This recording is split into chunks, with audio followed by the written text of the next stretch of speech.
quando a gente... Então, essa experiência aqui de transmissão, né, via internet sem plateia já é uma consequência, né, do que a gente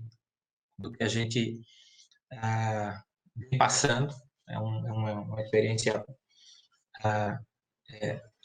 sem par. Eu nunca passei por isso, nem seus pais, nem nossos avós, nossos pais e avós nunca tiveram uma experiência como essa.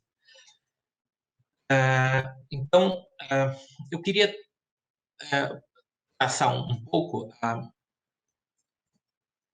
Eu vou falar sobre virtudes, uma coisa que eu acho que a gente precisa. É um tema que, de forma geral, as pessoas não conhecem muito, né? E ele, justamente, por que eu trouxe o tema virtudes? Porque, justamente nesse momento, num momento difícil, nenhuma virtude ela consegue se estabelecer em momentos fáceis, em momentos tranquilos. Então, a gente precisa saber melhor o que é uma virtude, de fato. O que não é uma virtude?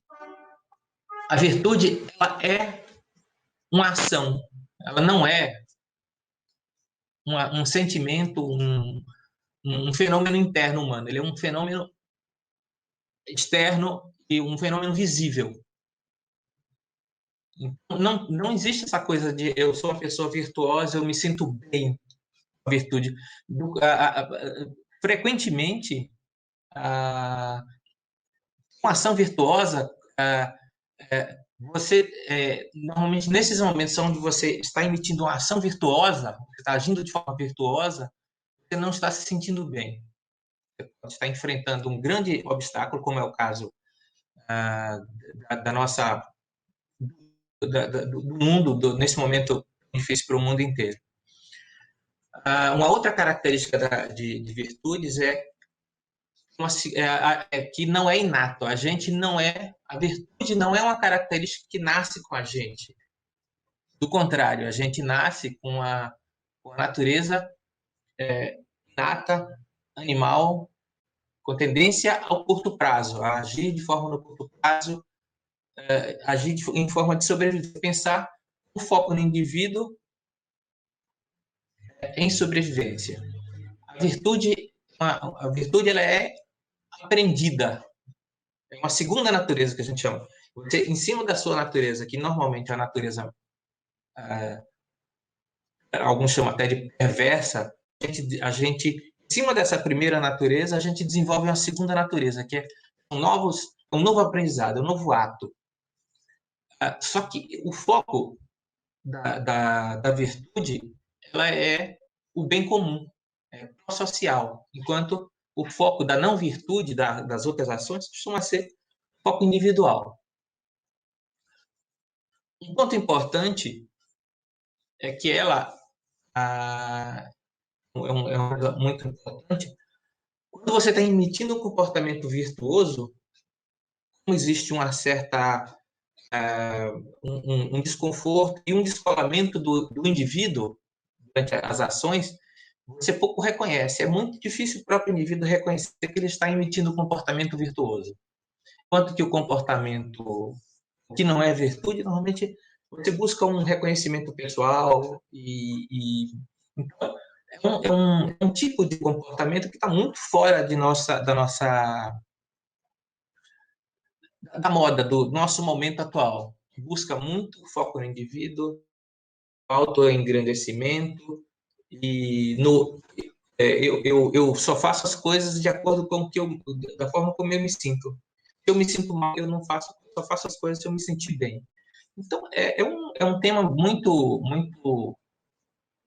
Talvez as pessoas falem muito a respeito, mas elas conheçam pouco.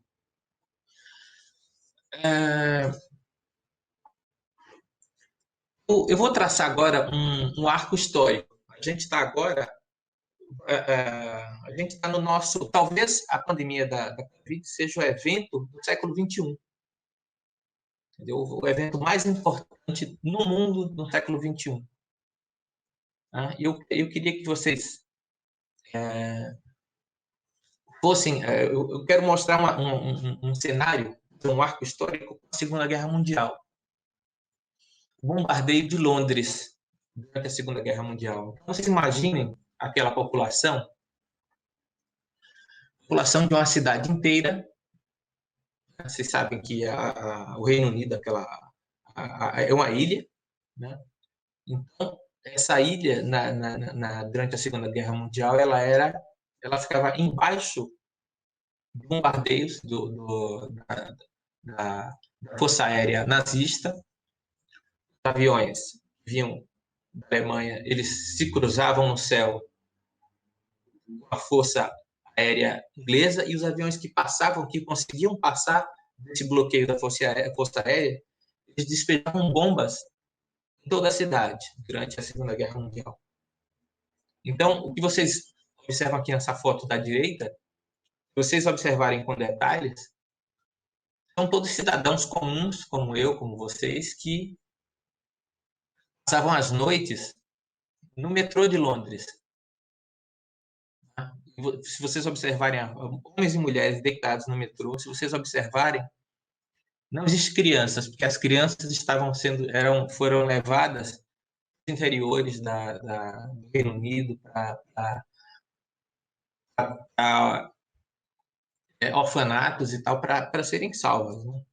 E essas mesmas pessoas que dormem no metrô, dormiam no metrô nessa época, de manhã cedo elas iriam para o trabalho. E frequentemente elas antes passavam em casa, chegavam em casa, tentavam ir para casa e não encontravam mais nada. Não tinha uma casa mais. A casa tinha sido bombardeada pelos aviões. Então, a Segunda Guerra Mundial foi o evento do século XX, que marcou todo o século XX daí para frente, né? E à esquerda, se vocês observarem, essa conhecida e emblemática frase foi enviada aos cidadãos ingleses: se mantenham calmos, continuem a vida dentro do possível. Então, as pessoas, cada indivíduo, cada cidadão, teve que desenvolver virtudes.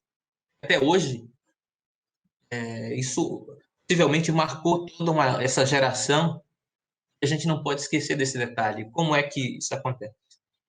Então, vindo para cá, voltando do nosso arco histórico aqui para o nosso século XX, a gente, eu lembro, em dezembro, né? Dezembro de 2019, as notícias da pandemia lá na China, a gente via aquilo como se fosse ainda uma notícia de jornal, de uma pandemia lá no outro lugar do mundo, do outro lado do mundo, que não ia chegar nunca aqui, né? E a coisa foi aumentando, a gente foi observando as notícias, veio a Itália, aquela mortalidade na Itália, até fevereiro, março, e a gente viu chegar aqui com a gente, primeiro caso em fevereiro, março, mas a primeira morte, o primeiro falecimento foi na metade de março. A gente lembra, eu lembro, todos nós, a gente lembra das nossas mudanças cotidianas, do nosso cotidiano, nossa quebra do nosso cotidiano. A gente começou a achar que tinha que sair na rua e juntar mantimentos em casa, provisões em casa. A gente não sabia o que fazer, como é que se chegasse aqui no Brasil e o que a gente vai, se chegar no nosso bairro, a gente começou a ver as crianças sendo começaram a ter aulas em casa, a gente começou a ver toda essa modificação da nossa rotina, as pessoas trabalhando em casa. Então, aos poucos a gente foi se submetendo voluntariamente sobre a orientação dos governos, nem sempre orientados, mas a gente viu que a gente começou a experimentar a quarentena. Então, quarentena, essa experiência de quarentena é uma experiência que é, por si só, ela é cheia de fatores de risco para doença, para transtornos mentais, depressão, ansiedade e até estresse traumático. Vou focar nesse tópico. Os fatores de risco, se vocês observarem aqui nessa tela, são 4 principais fatores de risco. O isolamento social, o próprio isolamento, o fato de você precisar se isolar, a experiência disso aqui foi feita ainda foi essa experiência desses estudos sobre fatores de risco foram feitos nas outras pandemias, possivelmente nessa última, na SARS-CoV-1, 2003. Então, se observou indivíduos que foram isolados socialmente e o quanto que isso era danoso para a saúde mental. O indivíduo também tem aquela sensação de vulnerabilidade física. Será que eu vou morrer? Será que o vírus vai chegar em mim? Será que eu vou adoecer? Quarto fator de risco, o risco de luto, de você perder pessoas queridas, seu pai, sua mãe, seu filho. E o quarto item, que é um momento, acho que a gente está vivendo isso agora, parece-me que agora, depois de 3 meses, esses 3 iniciais fatores de risco já foram um pouco atenuados. A gente está começando a entrar mais numa preocupação sobre a riqueza econômica, financeira, você manter emprego e tal. Então, observando esses 4 fatores principais, a gente pode observar que um deles só já seria suficiente para nos deixar desequilibrado emocionalmente. Então, eu queria só mostrar rapidamente, esse é um maior um estudo, um estudo de revisão de 43 estudos sobre as consequências da pandemia de Covid que foi feito agora. Para vocês terem uma ideia, vocês observarem, ele foi publicado agora em maio, 30 de maio. Ele é um estudo de revisão. Você faz vários estudos, no mundo todo foram feitos estudos. A maioria desses 43 estudos foram feitos lá na China, nos países orientais, ali, né, que foram focos iniciais. Tem um estudo aqui, tem uns 2 estudos na Itália e um na Noruega, se não estou enganado. Então, os resultados, eu estou colocando aqui os resultados, eles dividiram entre pacientes com Covid, sem doença mental, pacientes com transtornos mentais, as consequências em pacientes com transtornos mentais existentes. Eles revisaram também os estudos com profissionais de saúde e no público geral. Chama atenção, o primeiro tópico aqui, pacientes com Covid, esses 2 estudos, a quantidade de pacientes que foram hospitalizados com transtorno de estresse pós-traumático. Qual a totalidade deles desenvolveram estresse pós-traumático, algum outro sintoma? Os pacientes foram bem avaliados na parte mental. Quem tinha transtorno mental existente, já uma depressão, uma ansiedade antes, desenvolveu sintomas psiquiátricos. Entendeu? Houve um agravamento dos sintomas.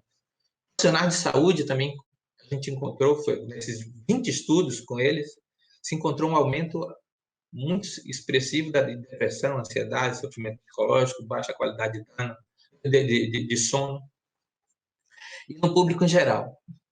Então, no público em geral foram 19 estudos nesses países, né, revelaram uma diminuição de bem-estar psicológico e altos níveis de ansiedade e depressão. E esse nível foi estável durante todo o tempo da pandemia, durante todo o tempo, até o momento do estudo, desde o começo da pandemia até o momento do estudo.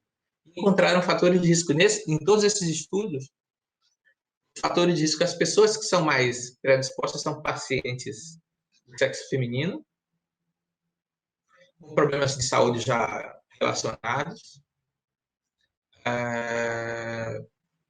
já com pressão alta, diabetes, como a gente já viu, casos aí que a maioria evolui mal, e pessoas tiveram parentes com Covid-19. Quer dizer, você tem um parente que desenvolve alguém na família que desenvolve um quadro de Covid-19 já é um fator de risco importante. Você desenvolver uma depressão, ansiedade ou mesmo estresse traumático, dependendo da evolução. Aqui no Brasil, eu quero mostrar aqui rapidamente esses dois gráficos, gráficos de depressão e ansiedade. Esse foi um estudo aqui feito numa associação da Unicamp com a Faculdade de Minas Gerais e em uma outra faculdade aqui em São Paulo, mostrou níveis de depressão e ansiedade altos, né? Vocês observam. O interessante é que houve um aumento. Você vê aqui, assim, vocês veem taxas de até 40, quase metade das pessoas entrevistadas, de ambos os sexos. Um nível de. Isso aqui, levar em conta que isso aqui não é não é eles chegaram a essa conclusão por inquérito, um inquérito populacional de internet. Isso aqui não foi feito em entrevistas com psiquiatra, nem uma coisa presencial, foi feito um inquérito de internet. Vocês observam aqui as pessoas queixaram de sintomas de depressão e ansiedade, mais da metade das pessoas queixaram. E o interessante, esse estudo detectou principalmente entre os jovens, os mais jovens, e menos entre os idosos, que é uma coisa que a gente esperava que fosse o contrário. Mas a ciência, assim, ela comumente, ela vai contra o senso comum, tá bom? Eu posso disponibilizar para vocês o acesso a essas pesquisas, tá bom?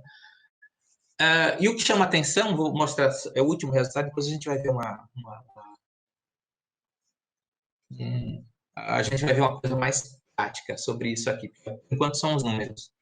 Então, esse gráfico é um gráfico ainda especulativo. É como se esse gráfico adaptado desse pesquisador de sangue, agora em 2020, esse gráfico desse estudo foi em 2000, em março, final de março desse ano. Então, isso aqui é uma previsão, e toda previsão está sujeita a falhas, como a gente sabe, né?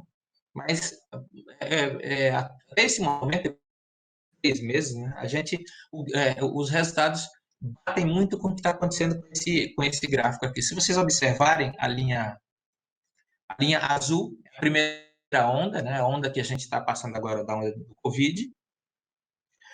A linha tracejada, a segunda onda tracejada em vermelha, não Covid-19, né, quer dizer, pessoas que, devido à Covid-19, ficaram em casa e houve um aumento de casos de urgência por doenças cardíacas, por AVC, por outras doenças. A terceira onda ainda vai começando agora nesse momento, é uma onda de casos de pessoas que já têm depressão e ansiedade, que têm doenças clínicas crônicas como diabetes, pressão alta, doenças cardíacas, que não se cuidaram, ficaram isoladas durante esse tempo, fatalmente vão desenvolver um pouco mais de complicações na terceira onda. O que chama atenção para o que a gente está falando hoje é a quarta onda. Essa onda, esse verde, essa onda verde tracejada, casos de trauma, desses pacientes de traumas psicológicos, doenças mentais e estresse financeiro.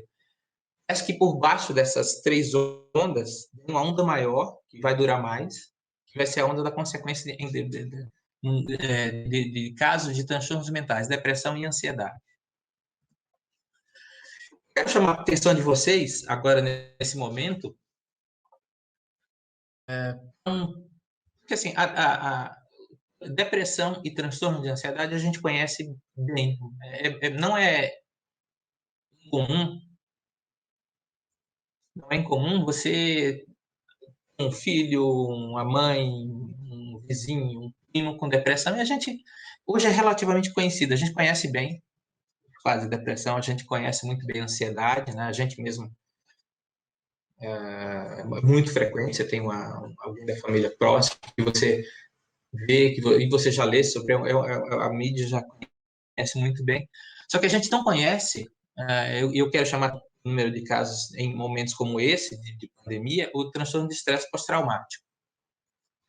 Estão vendo aqui duas imagens, a imagem à esquerda, de um soldado em campo de batalha e uma mulher, mão no rosto, com a postura de vergonha, de vergonha. Ambos, tanto o soldado quanto a mulher, vocês podem observar essa postura, não querer mostrar o rosto, é vergonha, entendeu? O transtorno de estresse pós-traumático começou a ser estudado ainda durante ele começou a ser descrito mais frequentemente ainda na Segunda Guerra Mundial, depois da Guerra do Vietnã, Guerra da Coreia, todas essas guerras, a gente começou a ter uma,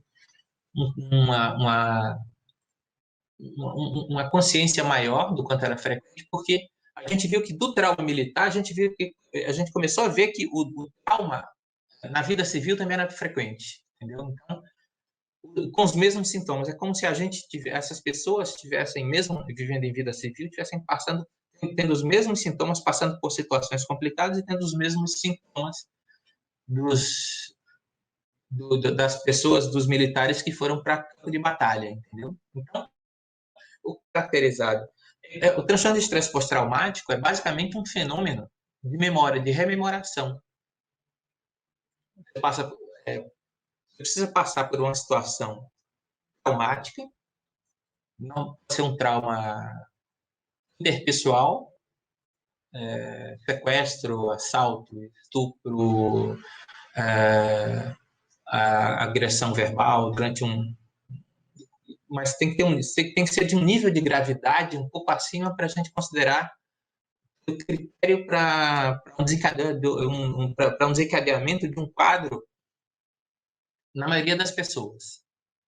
Então, a partir desse momento do trauma, o indivíduo desenvolve algum tempo de um quadro agudo com uma certa confusão mental, uma certa ativação, e ele começa a ser inundado por fenômenos de memória, de rememoração, que podem ser em pesadelos, imagens traumáticas do próprio evento, né?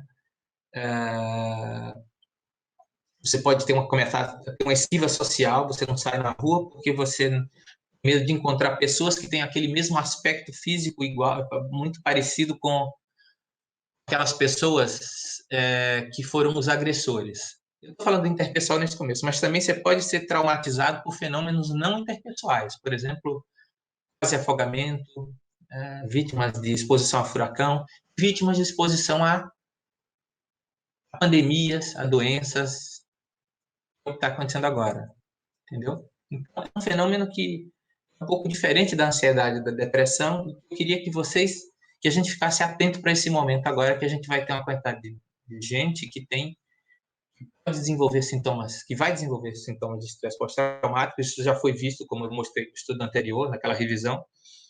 Quase todos os pacientes que são hospitalizados, principalmente em UTI com Covid, desenvolvem esses quadros de estresse pós-traumático. Então, vamos ficar atento a esse quadro, fora depressão, fora ansiedade. Então, estou trazendo aqui nesse momento, durante esse tempo, de março para cá, eu comecei mais a fazer parte de grupos de colegas lá do Hospital das Clínicas, lá do Ambulatório de Ansiedade, e a gente começou a discutir temas e tentar encontrar formas de lidar, de ajudar, de levar alguma estrutura de tratamento que pudesse ser acessível e que desenvolvesse uma força psicológica, que o indivíduo pudesse adquirir virtudes, força psicológica para lidar com uma situação como essa, e que isso fosse relativamente fácil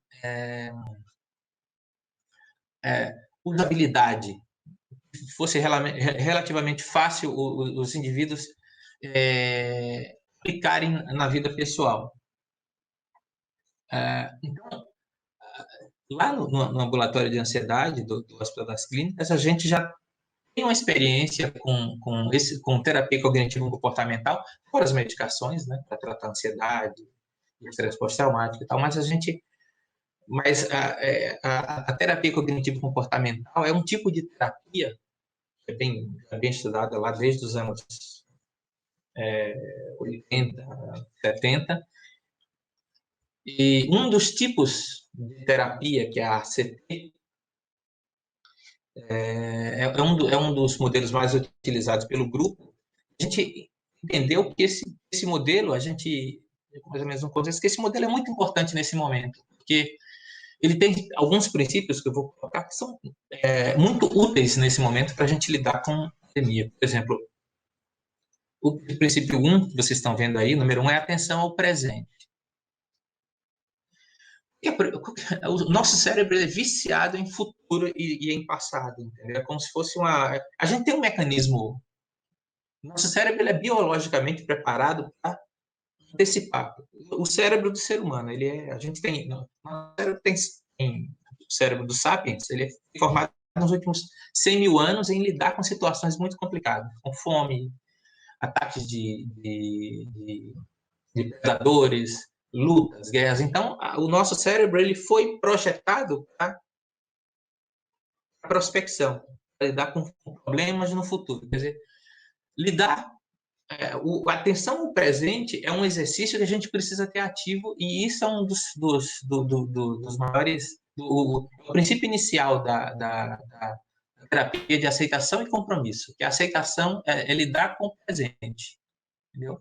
Então, a gente treina o indivíduo com algumas técnicas meditativas, mindfulness, ficar no presente, mas você pode também, todo mundo conhece, sabe quando você está fazendo uma atividade, você está muito presente, que você gosta muito, que você fica horas, né? Tem uma característica, se você está fazendo uma atividade que você está no presente, você não nota o tempo passar. Então, é esse tipo de atividade que é muito terapêutico, muito como esse. As pessoas que passaram por aprisionamento, por situações muito complicadas, as que conseguiram sobreviver, elas eram mais focadas no presente. Elas evitavam ficar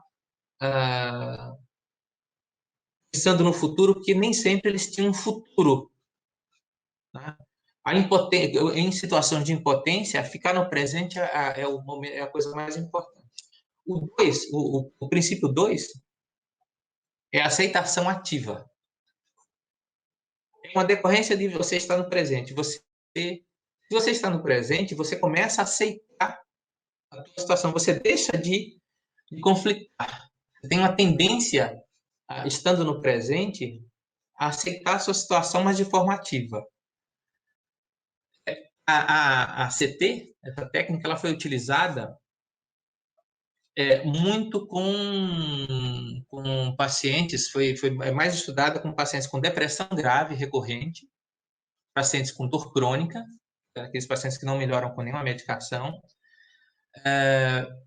pacientes como esse aqui, com estresse pós-traumático, como esse paciente da foto, que ele é um paciente que perdeu, era um militar, que perdeu, que agora está na cadeira de rodas, aceitar essa situação. Então, aceitar o presente, estar no presente implica, no segundo passo, que é a aceitação ativa do sofrimento.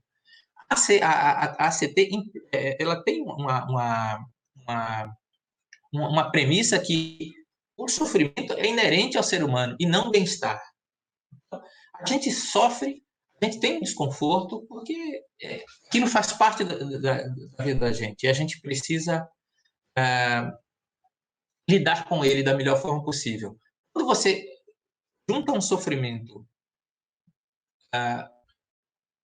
atual, surge esse sofrimento atual, o momento atual já é difícil, você suja o futuro, quando você começa a pensar no futuro, ou mesmo no passado, com a culpa do que aconteceu, com o futuro do que vai acontecer, aquele sofrimento passa a ser dobrado, ou seja, um sofrimento sujo.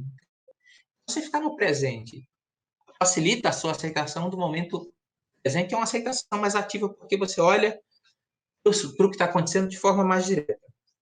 O terceiro princípio é o compromisso com valores. Então, você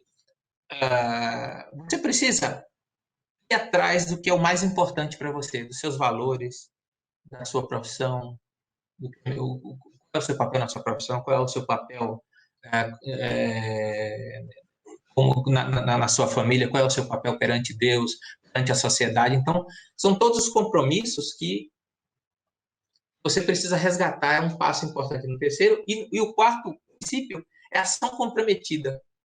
Então, se você sabe o que é importante para você, quais são os seus valores, o próximo passo é agir de acordo com aqueles valores. No entanto, nós somos falhos, a gente tem de agir. A gente tem um lado A e um lado B, né? A gente sabe que as coisas, a gente não é perfeito, então a gente tem um lado A que faz a gente fazer o certo, agir de acordo com os valores, e a gente tem um lado B, a gente tem que negociar esse lado B, que são os nossas dificuldades, as nossas procrastinações, os nossos vícios, os nossos pecados. A gente precisa aprender, a terapia vai ajudar você a negociar de uma forma que a ação comprometida, a virtude, você desenvolva virtudes e que você consiga continuar a vida naquele sentido, no melhor sentido possível, entendeu? Apesar do sofrimento, prestando atenção no seu presente. Bom, então vamos pensar um pouco no momento atual. Vocês lembram que eu fiz um arco lá um arco histórico de Londres, e a gente puxa um pouco para cá. O que eu estou puxando agora o funcionamento? Eu quero que vocês prestem atenção no funcionamento de um sistema de saúde geral, inclusive aqui no Brasil. Porque os sistemas de saúde eles funcionam de forma muito semelhante. Existem, por exemplo, lá na Inglaterra tem um sistema de saúde da Inglaterra, nos Estados Unidos tem aquele sistema, o sistema deles, né, que ainda precisa aprender muito com o sistema inglês, que é bem avançado, o sistema francês. O sistema é o nosso SUS, entendeu? O nosso Sistema Único de Saúde, que faz parte também dos hospitais privados. É todo um sistema, é todo um funcionamento do sistema de saúde dos hospitais privados também que fazem parte. A gente forma um corpo só. Apesar da gente, no nosso dia a dia, a gente achar que isso funciona de forma, né, devido à nossa desigualdade do dia a dia, nossa desigualdade social. Por que eu trouxe isso? Eu acho que, por exemplo, o povo inglês começou a respeitar, a observar. Aliás, começou, isso já é uma. Vocês lembram da época da Olimpíada, que o sistema de saúde inglês não tinha nada a ver com pandemia, mas eles foram. O sistema de saúde inglês ele é muito respeitado. Entendeu? Lembro da Olimpíada que eles até fizeram parte da abertura e tal. Eu vou trazer um pouco do funcionamento do sistema de saúde e como um sistema de saúde consegue lidar com essa situação, vou falar de forma rápida, e como trabalhar no sistema de saúde ele é um desenvolvedor de virtudes das pessoas, e eu acho que se a gente precisa prestar atenção, a gente precisa prestar atenção no como funciona, como as pessoas trabalham no sistema de saúde, como elas são confrontadas com dificuldades e como aquilo faz ela desenvolver virtudes. A primeira coisa é o seguinte: a triagem. A gente sabe que uma pessoa, todo mundo já chegou em algum hospital, e recebeu aquela pulseira de cores. Então, a gente tem as cores aqui à esquerda, que é o protocolo de Manchester. Isso é uma rotina em pronto atendimento que funciona direito, em qualquer socorro pronto atendimento. Você chega e recebe aquela pulseira daquela cor, dependendo de como que você está. Você tem as cores. O vermelho é emergência. Emergência, você precisa ter prioridade absoluta sobre as outras cores, porque você pode ter um mau desfecho em minutos ou segundos. Você precisa ter. As pessoas, os trabalhadores, eles sabem, aquilo é uma sinalização para que todos deem uma prioridade àquele indivíduo. As outras cores, amarelo, cor de laranja, amarelo, é um paciente que pode desenvolver um quadro de atenção, não é uma emergência, mas é uma urgência. Ele precisa ser atendido, visto, e ele precisa ser observado, talvez internado, talvez ir para casa com uma supervisão maior. O que está acontecendo agora, né? Quando a gente faz uma triagem da Covid-19, os pacientes, a gente precisa saber se o paciente vai para a UTI direto, se ele pode ir para casa, se ele pode ir para uma enfermaria, para um hospital de campanha, como é o caso aqui dessa imagem, ou se ele pode ir para casa. Entendeu? E a gente pede para, como é um quadro que ele desenvolve muito rápido, a gente precisa prestar atenção. Por que eu estou colocando isso para vocês? Porque é o seguinte, isso é uma lição para a gente, é uma lição para a nossa vida. Deveria ser uma lição para a gente. A gente precisa encarar nossa vida, nem tudo. Quando a gente está lidando num pronto-socorro, você começa a notar que às vezes chega um paciente que está gritando.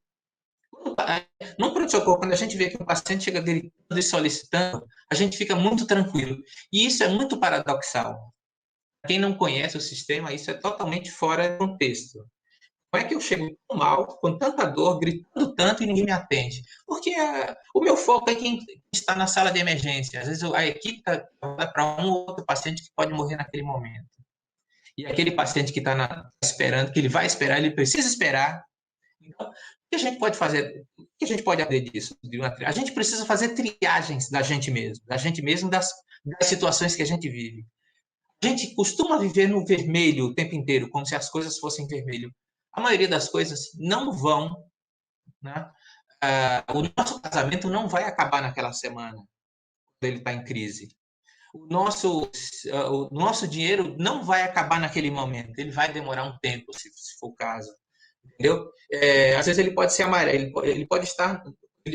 Você pode encarar aquela situação como uma pulseirinha amarela, mas dificilmente é vermelho, entendeu?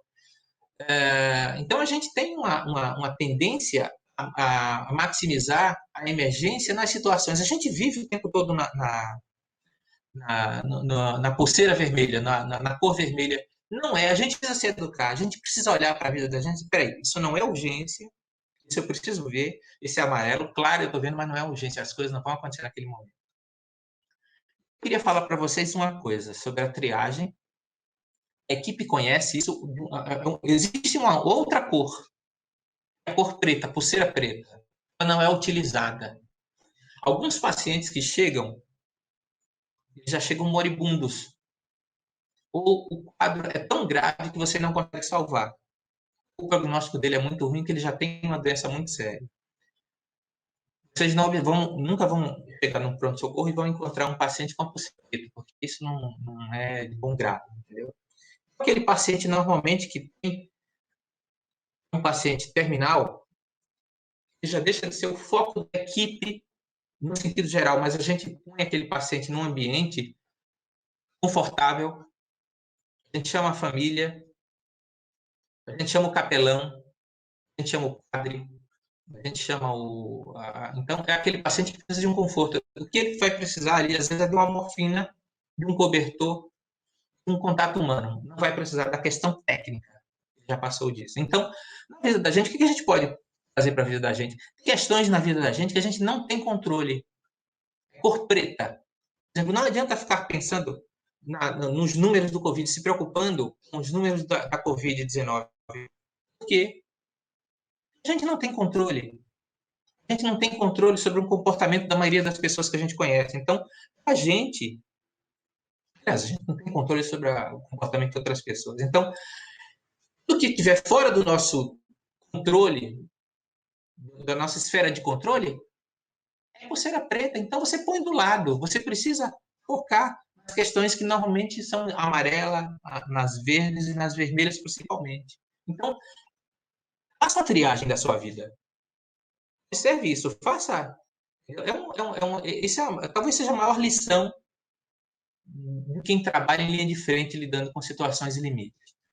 O outro ponto é a rotinização. Se vocês observarem aqui nessa imagem da rotinização, vocês observam que o aparente caos de lidar, todo mundo um por cima do outro, lidando, computadores na frente, você precisa fazer medicação e tal, um fica trombando no outro. É um aparente caos, mas a gente precisa de rotinização. A gente precisa das coisas na vida da gente que funcionem como uma unidade de saúde, um serviço de saúde. A gente precisa ter nichos na vida da gente. Às vezes você está no pronto-socorro e você já tem nichos de funcionamento. Às vezes eu preciso de um equipamento, eu preciso de um instrumento, e eu sei que existem nichos onde aquele instrumento está. Então, eu só preciso, às vezes eu nem olho, eu preciso esticar a mão e buscar aquilo ali, porque aquele nicho, ele já está, aquela rotina já está na minha vida, já está na nossa vida de quem trabalha ali, entendeu? As coisas são juntas, e elas são pensadas por causa, entendeu? Uma semana antes, alguém no sistema já consegue organizar todo o sistema de uma forma que você ah, consegue ter o controle na hora de um funcionamento, na hora do caos, do aparente caos. O terceiro item é empatia. Quem trabalha nos grupos, nos grupos de saúde, tende a desenvolver empatia, porque você vê o sofrimento, E a empatia é interessante, é outra lição para a gente, porque a empatia, quando você às vezes está numa ruminação com seus problemas, e quando você ajuda alguém, é como se aquele problema deixa de ser tão grande, você interage com outro indivíduo e você relativiza aquele sofrimento, entendeu? Então, a triagem. Na vida da gente, a gente tem uma triagem adequada, a gente tem nossa rotinização. Por exemplo, eu quero emagrecer, eu preciso fazer o meu cardápio da semana, eu preciso fazer minhas compras de acordo com aquele cardápio. Se eu quero fazer exercícios, eu quero rotinizar isso aí, eu quero deixar minha roupa de exercício já guardada, eu sei que eu vou levantar de manhã para fazer exercício, já sei onde está a minha roupa, facilita a vida, rotinize a sua vida de forma, entendeu? Não fica tentando tomar decisões no dia a dia, o que, é que eu vou comer naquela hora, abrir a geladeira, ou o que, é que eu vou fazer agora. Não, rotinize a vida, organize a sua vida, entendeu? Para esses momentos. Então, uma triagem adequada, uma rotinização adequada, e ajudar alguém próximo, às vezes ajudar um filho, ajudar alguém que está próximo de você, um vizinho, agora, nesse momento agora, é uma forma de também sair da sua cabeça, sair um pouco ruminação interna. Eu queria chamar a atenção de vocês também, dentro do sistema de saúde, para a equipe de alguns profissionais de saúde, especificamente esses 4 grupos. Agente comunitário de saúde, acho que ninguém conhece, dificilmente, a maioria das pessoas não conhece. As pessoas que trabalham em SAMU, auxiliares de enfermagem, sim, e a capelania, que também as pessoas não conhecem muito, de forma geral. Então, em todas as áreas do adoecimento humano, assim, a gente não adoece, a gente tem a vida e o nosso corpo e passa por situações, a gente vai do começo de uma doença até a morte, a gente tem várias fases, entendeu? De prevenção. Prevenção primária, secundária, terciária. Primária, quando você não tem nenhuma doença, você precisa da vacinação. Vai precisar de um agente comunitário que vai na tua casa para ver se você vacinou. Agente comunitário, a gente vê muito isso em bairros que não tem debaixo que as pessoas têm nos bairros mais pobres, entendeu? O agente comunitário está o tempo inteiro circulando naquele momento. Ele está o tempo inteiro circulando naqueles bairros. Normalmente eles moram naqueles bairros. Eles lidam com a violência, com a violência daqueles bairros. Eles às vezes, frequentemente, eles chegam nas casas e são mal recebidos, mas eles moram ali, eles conhecem muito bem. Entendeu? Então, eles são como uma espécie de termômetro e um certo controle social. Eles fazem esse controle da saúde das pessoas, inclusive da violência. A gente não sabe, a gente não tem ideia do quanto eles são importantes, nosso bem-estar, a gente aqui que mora em bairros mais privilegiados, entendeu? O SAMU é mais frequente, a gente já vê aqui, são aquelas pessoas que levam indivíduos com quadros agudos. Se a gente se acidentar, a gente vai. Se a gente passar mal, a gente liga para o SAMU. Quando a gente vai no hospital também, o auxiliar de enfermagem é aquele que faz a nossa medicação, entendeu? E no final da vida, ou em situações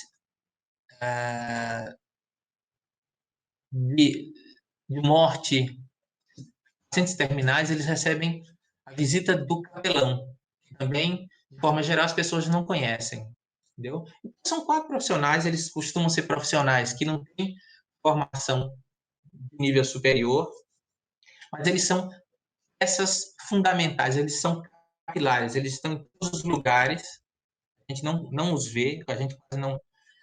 Eles são. Poxa, por que eu trouxe esses profissionais para cá? Porque eles são a nossa reserva de virtude. Eles trabalham nesse sistema, eles são. Eles têm. Vocês sabem, nenhum profissional desse eles conseguem parar o vírus. Eles não conseguem, eles não, às vezes eles nem pensam, quando eles estão trabalhando na prática, eles não estão vão salvar alguém, vão reduzir a quantidade de vírus. Eles nem esperam que eles vão salvar todo mundo. Isso é uma lição de humildade muito grande para a gente. Tá? Eles cuidam dos semelhantes, eles entram na casa, às vezes eles entram eles cuidam de pessoas que nem sempre têm bom caráter, que os tratam bem, que isso quer dizer, isso é compaixão, isso é caridade. Caridade bem feita é aquela caridade, aquela ação que a gente fazer o bem para quem não nos trata bem, para quem a gente não gosta, entendeu? Isso, você vê muito esse comportamento.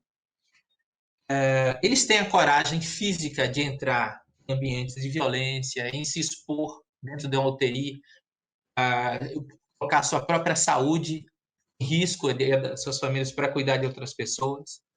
Eles têm um otimismo obstinado voltado ao presente, quer dizer, eles têm treinamento para focar no presente, para tratar aquele paciente com aquilo que eles sabem, eles fazem aquele trabalho repetitivo, aquele trabalho o faz se sentir bem, quer dizer, eles têm uma fé, nem sempre, eles sabem que nem sempre eles vão salvar todo mundo, que aquele paciente é grave, ou que o vírus vai melhorar, mas eles têm uma fé baseada na ação, no que eles estão fazendo ali, na virtude do cuidado.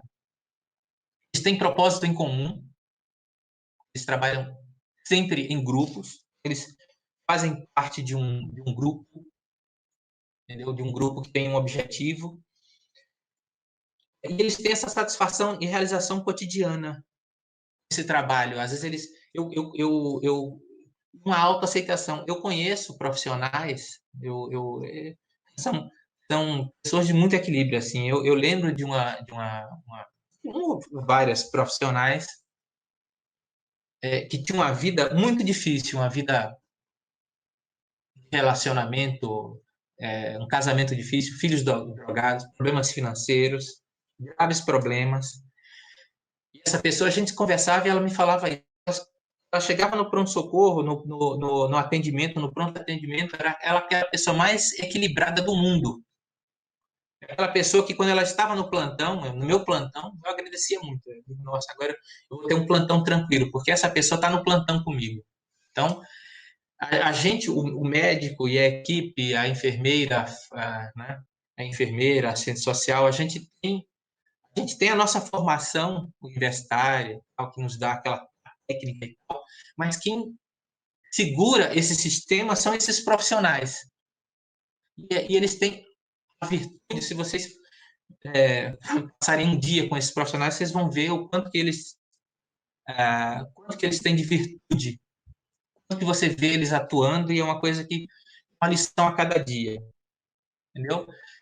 Então, isso eu acho que eu tentei passar para vocês isso. Eu espero que eu tenha sido atingido os meus objetivos por enquanto. É isso aí, doutor Marcionilo. Uma brilhante exposição, eu gostaria de agradecê-lo.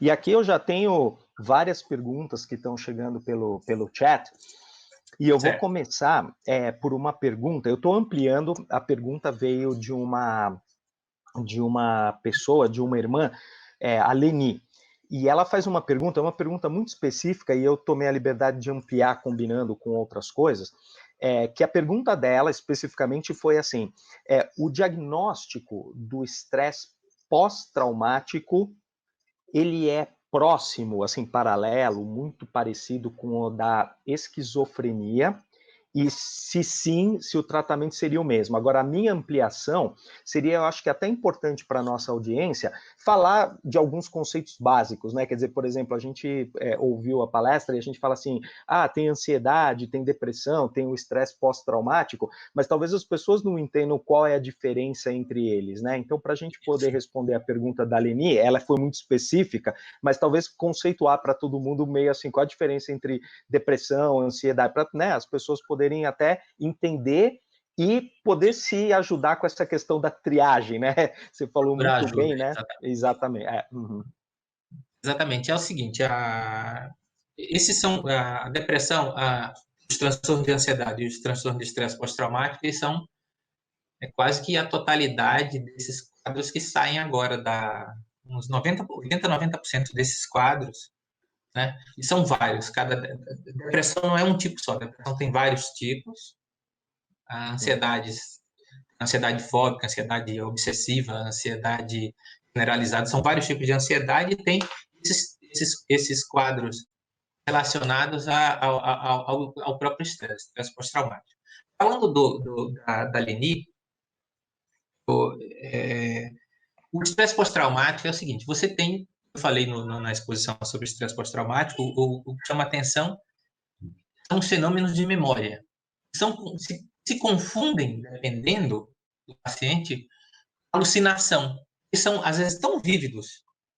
A memória é tão cinematográfica para alguns pacientes que eles têm memória olfativa, memória auditiva, eles escutam. Não sei se você lembra desses filmes de guerra.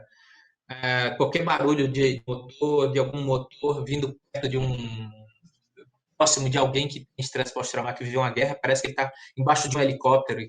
Que aquilo você quase produz uma alucinação. A memória quase que produz, ela é tão vívida, mas a base do tratamento do estresse pós-traumático é tratar a sua vulnerabilidade ao trauma, que seria basicamente com as mesmas medicações que você trata depressão e ansiedade, entendeu? Com fluoxetina, sertralina, venlafaxina e tal. E, eventualmente, a gente pode utilizar, sim, nos quadros que tem quadros, tem uma minoria de quadros de estresse pós-traumático, você tem, sim, associado a um delírio e alucinação. Aí a gente pode fazer uma medicação parecida com a medicação para esquizofrenia, né? Que seria, sei lá, quetiapina, olanzapina, risperidona, a gente pode fazer para esses quadros. Obrigadão. Então, é um quadro muito específico do estresse pós-traumático. Já a depressão, né, que a gente vai desenvolver agora, ela tem três características principais, três sintomas principais, centrais, uns a todos os tipos de depressão, que é a anedonia é perda de prazer. Você gostava de fazer um monte de coisa, você passa, depois de um certo tempo, a perder o gosto por ver cinema, de ler, fazer leitura, de fazer contato com social, de fazer outras coisas, você perde a anedonia. A tristeza, tá? Você pode ter tristeza, às vezes tem pacientes que não têm tristeza, tem irritabilidade, entendeu? Às vezes você não está triste, mas você está irritado. Um pouco de tristeza ali do lado, mas o que chama atenção é essa irritabilidade. Tristeza, choro fácil e tal, mas você pode ficar irritado e tal. Nas depressões mais crônicas, você sai da tristeza e vai para a irritabilidade, é comum. E uma coisa importante, um sinal importante é a energia, que é a falta de energia. Começa a ter, depois de um determinado tempo, baixar seu nível de energia física mesmo, você passa, as pernas são pesadas, o corpo é pesado, você não consegue levantar direito, você... Aí tem aqueles outros sintomas que são juntos à depressão, mas não são centrais, como esse que eu falei. Alteração de apetite, alteração de sono, aí você, esse quadro vai juntando, você vai ficando desesperando, entendeu? A ansiedade, os transtornos de ansiedade são de vários tipos, né? Você tem as fobias, né? Você tem a ansiedade generalizada, que é a ansiedade típica. Vou falar antes da ansiedade generalizada, que é aquela coisa da preocupação, tensão, futuro, preocupação, você vai dormir, você vai, fica de cabeça cheia, você não consegue levar, nem dormir, a sua cabeça não para de funcionar, relacionada às preocupações, futuro. E o paciente passa a ficar com tensão, aquela tensão muscular, aquele quadro de tensão o tempo inteiro. E a ansiedade fóbico ansiosa, que a gente chama, que é aquela dificuldade de lidar com ambientes fechados, escuros, apertados, também hoje, assim, para esse momento agora, ambientes supostamente contaminados pelo vírus, né, que você passa a ter um comportamento evitativo das situações, ou você pode ter quadros específicos relacionados assim, eu tenho uma fobia de barata, fobia de pequenos animais, fobia, entendeu? Tem ansiedade obsessiva, né, que é aquela coisa que é um pouco mais, que a obsessão é um pensamento que é um pouco fora do comum, né? Às vezes não está relacionada à fobia, a um fator importante, mas é assim, um pensamento sobre uma catástrofe que não é necessariamente catástrofe relacionada à pandemia, e que você precisa fazer certos atos, que é a ansiedade obsessiva, né? Aliviar esse sofrimento, entendeu? Você faz compulsões de limpeza, de organização, de controle para sair daquela situação, checagens que você precisa fazer durante o seu dia. E deixa eu ver mais. Tem a ansiedade de desempenho, que também não tem. Também tem. É comum também nesse momento que você pode ficar desempregado e tal, e aí você fica mais inseguro quanto ao seu desempenho. E tem a ansiedade social, a fobia social, que é um quadro à parte, a timidez excessiva. Quer dizer, são vários quadros, né? É por isso que a gente fala, eu falo depressão, estresse pós-traumático e transtorno de ansiedade nesse momento agora, mas eles fazem parte de um. Esses três são grandes guarda-chuvas, tem vários quadros associados. Uhum. Espero ter respondido. Perfeito, doutor Márcio. Não, com certeza respondeu, o pessoal está reagindo aqui, agradecendo. E eu vou aproveitar, porque você fez esses 3 pontos, né, que poderiam caracterizar, que é a anedonia, a tristeza, a falta de energia. E aí tem uma irmã nossa que ela menciona que ela está em casa já há um período estendido de tempo, né? No geral, a média das pessoas está 100 dias, ela parece estar um pouco menos, mas assim, acomedida de medo, tristeza, né? Então tem uma certa coisa.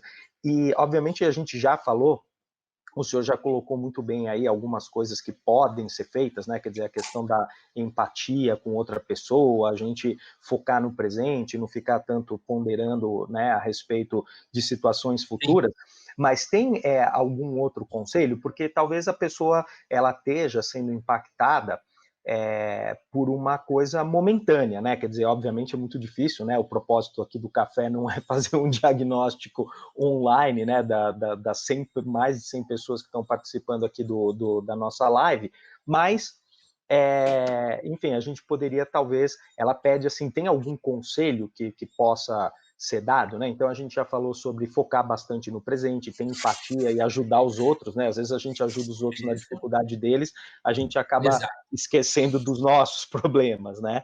Mas tem mais alguma coisa que o senhor poderia falar para essa irmã? Tem uma característica que tem a ver com as pessoas que são ansiosas. Acho que é um ponto que você tocou muito importante, Denis. Eu estou vendo no consultório agora, vendo nos pacientes que eu estou atendendo, Talvez essa característica seja descrita mais para frente, mas é uma coisa que estou vendo frequentemente. As pessoas que têm transtorno de ansiedade, principalmente uma característica fóbica, elas estão excessivamente isoladas. Autoisolamento excessivo. Elas não estão acompanhando. É claro que, quando eu falo isolamento, é essencial para mitigar a curva, para a gente conseguir. Fique muito claro que eu não estou falando para ninguém sair por aí, né? Sair do isolamento e sair por aí. Né? A questão não é essa. Então, existe um bom senso entre o quanto que você vai ficar isolado e o quanto que você precisa sair. Porque o próprio isolamento ele é patológico, ele é um fator, ele é patogênico, é um fator que causa problemas. Entendeu? Eu tenho pacientes que estão usando máscara em casa, na família, sem ter sintomas.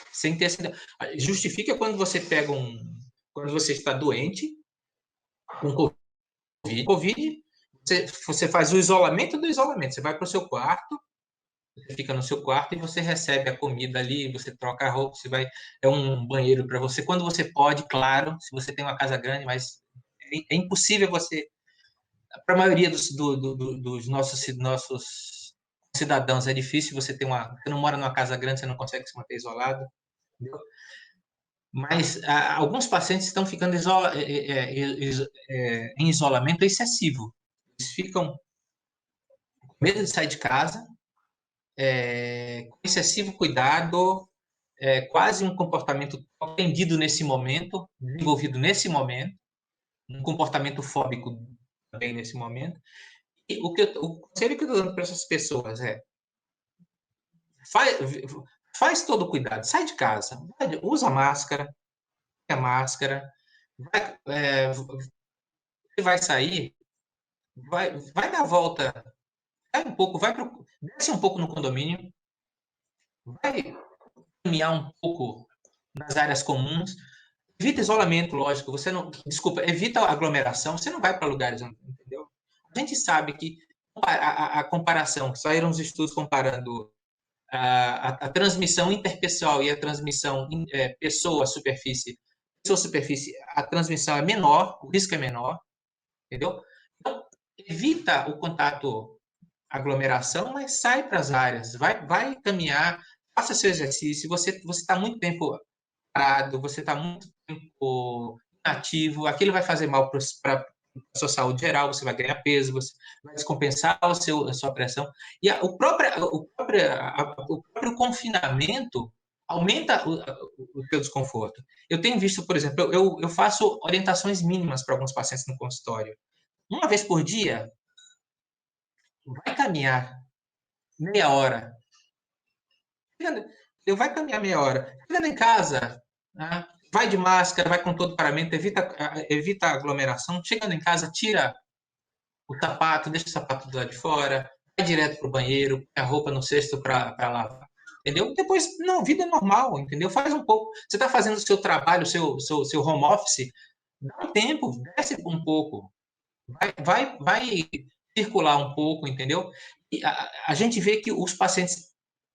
Eu tenho um paciente especificamente, ele tem 32 anos, ele nasceu na casa atual. Esses dias ele foi sair, voltou desesperado, porque ele saiu de casa, ele olhou para o ambiente e disse: Não, eu não moro aqui, eu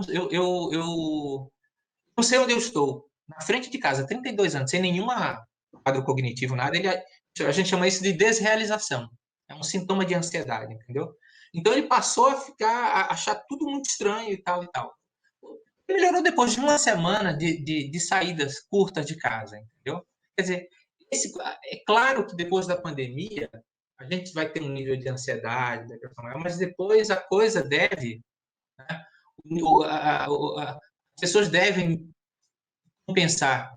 A gente está ficando menos ansioso, até as pessoas estão saindo demais em alguns lugares, entendeu? Então a gente tem que ter um bom senso, entendeu? Também. Sem dúvida, sem dúvida. Okay?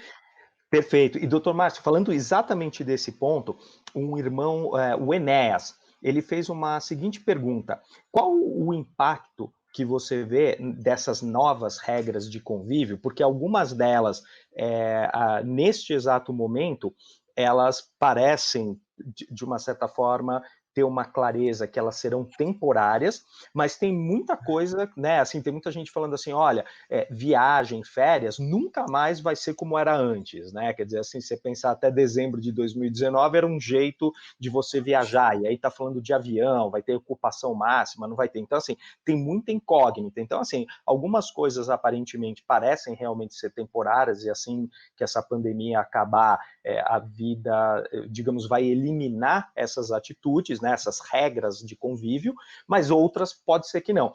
E aí ele faz a pergunta assim, como é que isso impacta a nossa comunhão, né? A pergunta dele foi bem específica em relação a congregar numa igreja, né, no prédio da igreja, mas isso impacta de uma certa forma, né? E aí, eu faço uma pergunta, acrescento, que é o seguinte, e qual é a sua opinião? No final disso, né, a gente pode estar falando talvez junho de 2021, né, colocando a coisa bem lá na frente, até todas as 4 curvas que você mostrou se achatarem. Nós todos sairemos mais fortes e melhores ou não? Vai estar todo mundo prejudicado aí de alguma forma? Não, é o seguinte, a gente tende a um equilíbrio, a gente tende a... Existe uma lei do normal, né? Aquela curva do equilíbrio, né? Quando você puxa, você tem extremos, né? Você tende a voltar ao normal, ao comum, à média. Retorno à média. Não existe um conceito até matemático de retorno à média. Sim, essa não é a primeira pandemia, a gente já teve outras pandemias no passado, né? Não, a gente tem outras pandemias e as pessoas voltaram a ser as mesmas depois. É o que a gente vê, entendeu? Então a gente vai ter, eu acho que esse ano a gente vai ter alguma vacina, tá? Mas eu acho que o impacto de tudo, o impacto maior vai ser esses meses, esse ano, talvez o ano. Mas eu acho que a nossa tendência é voltar a ter uma vida igual a o que vai o ponto, as mudanças vão acontecer em tecnologia, entendeu? Vão ser mudanças de uma ordem mais baixa e não uma ordem. A gente não vai sair. Não acredito muito nessa coisa do ser humano que vai sair melhor depois de uma. Até porque a gente tende ao equilíbrio, esse equilíbrio é de pouca virtude. A gente vai voltar a ter os mesmos vícios, a voltar e as mesmas qualidades, a gente vai voltar a uma normalidade mais cedo ou mais tarde. Eu não acredito, não sou daquela coisa da evolução eu não acredito nessa coisa da evolução do ser humano que vai passar por isso e vai voltar melhor. A gente vai voltar melhor nas questões científicas, nas questões técnicas, a gente vai trabalhar de forma diferente. Não acredito que tenho dificuldade de trabalhar com o paciente à distância. Existe uma perda na qualidade do atendimento, entendeu? Mas vai ser o que tem para esse momento. Mas falando nisso, tem até estudos longitudinais com 2 grupos. Tem um estudo bem interessante. Se estudou pessoas que ficaram paraplégicas depois de um acidente e pessoas que ganharam muito dinheiro com loteria, essas loterias, entendeu? A gente espera que esse grupo aquele evento, aquele grupo de pessoas que viraram paraplégicos, aquilo vai acabar com a vida do indivíduo, o resto da vida, aquilo vai ser um trauma eterno para aquela pessoa. E para aqueles indivíduos que ganharam muito dinheiro e que melhoraram socialmente, socioeconomicamente, eles vão ser felizes o resto da vida. O que a gente... Um estudo bem interessante. Depois de um ano, o nível de felicidade dessas pessoas voltou ao basal. Tanto para quem passou por um momento traumático, quanto no momento, uma situação de ganho financeiro. Quer dizer, embora esses indivíduos tenham passado por crises em curto prazo ou prazeres em curto prazo, entendeu? Mas com o tempo, nossa homeostase cerebral, a gente volta ao normal, o nível de satisfação e insatisfação com a vida volta ao basal. Então, a minha resposta é, acho que a gente não vai ter muita coisa, vai ter um curtíssimo prazo complicado, muitos sintomas mentais e físicos e tal, e daqui a mais um ano a gente vai, quase que a gente não vai ver, um ano ou dois, a gente quase não vai ver muita diferença além desse basal. Mas a gente sabe que esse basal é complicado, esse basal tem, o que a gente tinha antes da pandemia? Depressão 15%, fobias, uso de substâncias até 20% da população, 15, 20% de transtornos fóbicos ansiosos. A gente vai voltar para esse nível normal do nosso dia a dia. Não sei se eu Perfeito. consegui responder da forma adequada para você. Não, respondeu o doutor Marcionilo. E eu tenho aqui um quase xará seu, o Márcio, está perguntando o seguinte, só uma reconfirmação de um dado. Se a pulseira preta, ela fisicamente existe, ou seja, quando chega no pronto-socorro tem uma gavetinha lá, ou se isso é uma linguagem simbólica? Não, é simbólica. Isso, se vocês entrarem no pronto atendimento, vocês não vão ver lá o semáforo. Você pode ver que no semáforo no máximo é o vermelho, não tem um preto depois e não tem. Então, isso é simbólico, tá? Fique muito claro. Mas é uma atitude, é a nossa atitude. Quando você recebe um paciente num pronto-socorro ou na UTI que aquele paciente não tem prognóstico, não quer dizer que a gente não vá cuidar. A gente tem que cuidar. A gente cuida de um paciente, tem o dever de cuidar de um paciente até até a hora que muitos anos depois da morte. A gente tem a obrigação, entendeu? A gente vai no Uhum. cemitério, a gente tem esse compromisso com as pessoas até a morte física, até depois da morte física. A questão é a seguinte: na escassez de recursos, você não pode.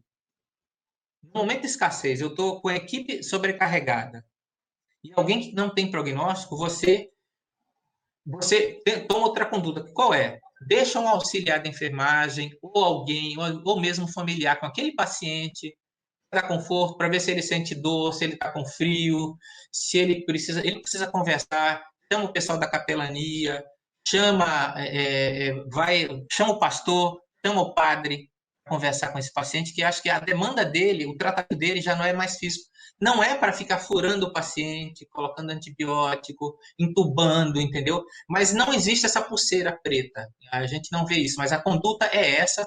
E puxando para o nosso. Vocês nunca vão ver. Tá? Vocês nunca vão ver e não cabe. Né? Mas a gente precisa ter isso. É uma atitude que a gente não tem controle. As coisas que a gente não tem controle na nossa vida, a gente tem que colocar uma pulseira preta mental. Então, a gente vai Uhum. lá, observa. Não tem que ser o nosso foco. Já foi. A gente não precisa ficar pensando no futuro, pensando nas coisas ou então querendo mudar aquele vizinho que bate panela ou que põe um hino nacional que não está na tua, entendeu? Ou querer Uhum. mudar o presidente ou trocar o presidente porque aquilo não está na nossa, entendeu? Pulseira preta para essas situações, entendeu? Senão a gente vai ficar sobrecarregado. Você precisa ficar no seu presente ali. Uhum. Perfeito. E aqui, até em função do tempo, doutor, e agradecemos, né, a sua disponibilidade, eu tenho as duas últimas perguntas aqui. Uma, o Sim. nosso irmão Fabrício, ele pergunta: as virtudes, nós conseguimos ainda desenvolvê-las já como adultos, ou isso é uma coisa que se desenvolve só quando a criança é pequena, obviamente ambiente, pais, uma série de coisas, ou, né, nós que já crescemos torto aí temos chance de desenvolvê-las, né? Então, essa é uma. E a outra pergunta para a gente encerrar é a questão, digamos, desse contexto de pandemia, né? Quer dizer, ou a pandemia ou algum outro tipo, digamos, de trauma pontual, né? E aí, assim, o que me ocorre dentro até do que você mesmo explicou, a questão, por exemplo, da gente ter um evento natural, um furacão, né? Quer dizer, aquilo lá a gente sabe que tem um começo, meio e fim, pode demorar um mês para sair, pode demorar 3 meses, mas eventualmente em algum momento sai, né? A pandemia está se esticando um pouco mais. Isso daí faz a diferença no tratamento? Quer dizer, assim, quando a causa é uma pandemia ou alguma outra causa grave, ou quando a causa ela está, digamos, diluída, né? isso tem uma diferenciação? Então, são duas perguntas, né? Uma, a gente pode desenvolver as virtudes enquanto adultos, ou é só na infância, e a outra... E daí, para a gente poder encerrar, né? Depois a gente faz o bye-bye final aí. Uhum. Ok. Sobre a virtude, a questão da virtude, da gente, é bem contrário. A gente não nasce virtuoso. Por definição, uma criança não é virtuosa, por definição. A virtude, como eu falei, ela não é inata, ela não nasce com o indivíduo. Do contrário, ela precisa. A virtude é desenvolvida na guerra, nos problemas, na pandemia. A virtude é desenvolvida na separação conjugal, no conflito. Aí que faz sentido. Assim, é uma questão de tempo. Né? Se eu tenho 20 anos, eu não passei por tantos conflitos, não tive tanto estresse. Se eu tenho 40 anos, fatalmente eu vivi o dobro do estresse daquele que viveu aos 20 anos. Quer dizer, a virtude é para a vida inteira. Você pode desenvolver a virtude a vida inteira. A oportunidade não falta, entendeu? Eu só tenho um pouco de dificuldade, assim, uma certa um pouco do que a gente está fazendo um pouco com os nossos jovens, né? A gente está evitando, a gente está poupando os nossos jovens dos problemas, entendeu? A gente precisa para desenvolver virtude. Não tem sentido, por exemplo, como é que eu vou desenvolver coragem se eu não estou enfrentando uma pandemia, se eu não estou enfrentando um agressor, se eu não estou enfrentando uma doença? Como é que eu vou desenvolver coragem? Eu vou ser sempre aquela pessoa sem virtude se eu não enfrentar aquilo, entendeu? Então, a gente precisa é necessário, entendeu? A gente, e virtude é a vida inteira. Não se preocupe, você vai ter a oportunidade, independente da sua idade. E quanto mais velho, menos fisicamente a gente tem habilidade física, a gente tem capacidade física, a gente vai ter que desenvolver outras habilidades. Quer dizer, a virtude está aí, as oportunidades de desenvolver virtudes estão aí. Quanto ao tempo do tratamento, é o seguinte: se você. Bom, na prática é o seguinte: o paciente chega no consultório, ele está tratando comigo, o que aconteceu? Ele vem tratando, muitos pacientes, como a gente viu até nos estudos, pioraram os sintomas, entendeu? Então, a gente começou com o tratamento, ele já estava melhorando e veio a pandemia e fez ele piorar aquela situação. A gente mantém o tratamento. A gente não pensa durante esse momento. Você tem um estresse. Eu estou com um paciente tratando, já tem ansiedade, ele está sob estresse conjugal, estresse com o filho, com a doença. Tá? Durante o estresse, um momento de demanda maior, você não mexe no tratamento. Você precisa ter um tratamento durante esse tempo. Embora a gente sabe que, Denis, furacão, a queda das Torres Gêmeas foi um evento pontual. Furacão, uma coisa que dura horas. A pandemia não tem essa repercussão durante esse tempo. Entretanto, você pode observar aí, as pessoas se adaptam, entendeu? A gente se adapta, a gente desenvolve capacidades. Muitos indivíduos desenvolvem virtudes.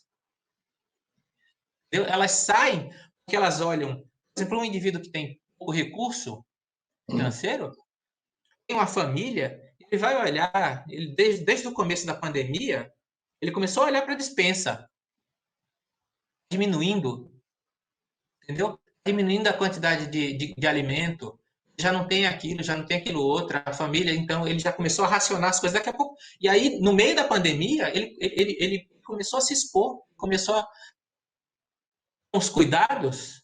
Acho que o indivíduo que tem a coragem não é uma coisa atabalhoada, entendeu? Você tem os cuidados, você aceita que você está com medo, você tem um monte de medo, você aprende como lidar com a situação e você vai em frente, você precisa sair de casa mesmo. Eu não critico quem sai de casa para trabalhar. Não dá para criticar. Porque a situação não é fácil, a situação é muito limite, é uma situação especial, entendeu? Agora, demanda faz a gente desenvolver capacidades. Eu vejo também muitos pacientes né, que desenvolveram, conseguiram muito ganhos assim nesse momento agora. A gente vê também. Uhum. Perfeito. Tá bom. Bom, a todos os internautas, eu, Dr. Marcionilo, em função até do horário, né, nós já estamos aqui com a graça de Deus há 1h30 já conversando a respeito disso e precisamos, né, tudo que é bom, infelizmente, tem um final. Então, primeiramente, Dr. Marcionilo, queria agradecê-lo, um forte abraço, obrigado por ter trazido essas palavras e ter compartilhado esse momento importante de aprendizado, né? Está na linha de frente, está vendo um monte de coisa, está fazendo pesquisas, e aí você compartilhou com todos os irmãos e irmãs internautas o seu conhecimento, e por isso nós vimos aqui agradecê-lo novamente pelo seu tempo, pela sua dedicação. E aos irmãos que estão nos assistindo, eu gostaria de deixar uns recados finais muito importantes, e falando, o Dr. Marcionilo vem desenvolvendo aí um artigo, e aí eu já vou colocar aí em função do nosso próximo encontro do Café dos Homens. Então, por favor, todo mundo anote nas suas agendas. O Café dos Homens acontece a cada 15 dias, então, portanto, o próximo Café dos Homens ocorrerá não no próximo sábado, mas no seguinte, que é dia 11 de julho, 9 horas da manhã, no mesmo canal, neste mesmo canal, e estaremos falando com a Helenivação. Então, a Helenivação, ela vai estar trazendo aqui a palestra, a terceira parte dessa sequência, desta trilogia que nós estamos fazendo. Então, o psicólogo Daniel Fonteles falou conosco, falou no começo da pandemia, ficar trancado em casa, o que a gente podia esperar, o que a gente podia fazer para dar uma mitigada. Agora, hoje, o Dr. Márcio, do aspecto técnico da ciência da medicina, compartilhou dados conosco, estava falando justamente sobre depressão, ansiedade, transtornos, o que a gente pode fazer e como que a gente pode, no meio dessa confusão toda, observar algumas pessoas que estão demonstrando virtudes e como que nós podemos praticar e tentar nos transformar em pessoas mais virtuosas nesse meio. E o próximo passo, a helenivação, eu não posso dar spoiler, obviamente, mas ela vai estar dando todo um contexto e fechando com chave de ouro essa trilogia, mas falando justamente como é que a gente lida nessa coisa psicológica com a gestão da crise, como é que a gente pode falar com outras pessoas, enfim, então vou deixar para vocês aí anotado e ficarem com água na boca a respeito disso daí. Então, a todos os irmãos e irmãs internautas que estão aqui conosco, a gente agradece a sua atenção e participação. O Café dos Homens é mais uma oferta de oportunidade de compartilhamento de informações preciosas para os irmãos e para as irmãs. Queria deixar bem claro que existia uma programação original da UPH para esse ano, a gente já está falando de temas específicos voltados à masculinidade cristã, falando sobre o homem dentro do contexto da família, o homem como provedor, a questão de administração de finanças e mais para o final do ano, saúde, e nós adaptamos a temática do Café dos Homens para trazer palestras, por exemplo, como a de hoje, que está dentro do contexto da Covid e dos desafios que nós estamos enfrentando dentro desta nova realidade. Quer dizer, a realidade ela pode não ser para sempre, né? O Dr. Márcio até pontuou isso bem, né? A gente vai voltar ao antigo normal em algum momento, que é o equilíbrio natural para a gente, mas nesse momento não estamos, né? Então, a UPH, que é a União Presbiteriana de Homens, nós adaptamos o Café dos Homens, que via de regra é voltado a temas de masculinidade, mas para falar de temas de interesse geral, que é para homens e mulheres. Então, obviamente, as nossas irmãs estão mais do que convidadas a participar de todos os cafés. E falando para vocês anotarem que nós temos também um outro programa que enaltece muito, esse sim a gente conseguiu manter o foco em explorar temas de masculinidade cristã, que é o MENAP. Então nós temos um programa, obviamente a nossa IPP está migrando para a IPP TV, até um passado bem recente era na rádio IPP, que é o MENAP. Então, o MENAP é um programa que vai ao ar às sextas-feiras, e nesse programa a gente está estudando a questão de temáticas específicas sobre a masculinidade cristã. Estamos falando sobre Homens de Verdade com o pastor Tiago Henrique. Então, quem puder, sexta-feira, procure no canal e a gente vai estar dando continuidade a esse estudo. Então, com isso, meus irmãos e irmãs internautas, Dr. Marcionilo, gostaria de agradecer pelos seus tempos todos, e estamos aqui encerrando essa programação. Que Deus abençoe, que todos nós possamos ter aí um resto de dia e de final de semana abençoados. Denis, um abraço muito grande, um abraço nos internautas também. Como eu falei, eu estou muito honrado assim, de participar de ter vocês aqui, entendeu? Na minha vida fez uma diferença muito grande. Um abração, então.